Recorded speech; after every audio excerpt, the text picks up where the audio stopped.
যখন চলে গেছে, রিপোর্টার যাওয়ার সাথে ফিরাউন সাথে সাথে ওয়ারেন্ট জারি করলো, তাড়াতাড়ি মা সেটাকে ধরে নিয়ে আসো। মা সেটাকে ধরে নিয়ে আসলো, রাত দরবারে ধরে নিয়ে আসছে।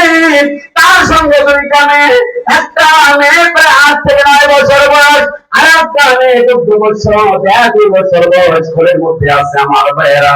এই মা সেটাকে যখন নিয়ে আসা হলো দরবারে, সর্বপ্রথম ফিরাউনের ওই যে ফিরাউনাদিল আওতাদ কেন বলা হয়েছে, কিলো বলা কেন বলা হয়েছে আমার ভাইরা, তাফসীরে কামালাইয়ের মধ্যে দেখলাম ফিরাউনের প্রথম নাম্বার মিশন ছিল যাকে শাস্তি দিত, এই দুই হাতটা এইভাবে প্রসারিত করে দিত, আর পাটা মাথাটা এইভাবে আমাদের চোখ চিহ্নের মতো থাকতো, চোখ চিহ্নের মতো থাকতো, হাতের মধ্যে ছিল পরাজিত আমার ভাইরা, দুই হাতে পরাজিত, মাথায় লাগা দিত, পায়ে লাগা দিত আমার ভাইরা। মা সেটাকে ঠিক রাস্তার বাড়ি নিয়ে দুই হাতের মধ্যে দুইটা প্যারাক ঘিরে দিল, মাথার মধ্যে প্যারাক ঘিরে দিল, বুকের মধ্যে প্যারাক ঘিরে দিল, এই দুইটা প্যারাক ঘিরে দিল ভাইরা।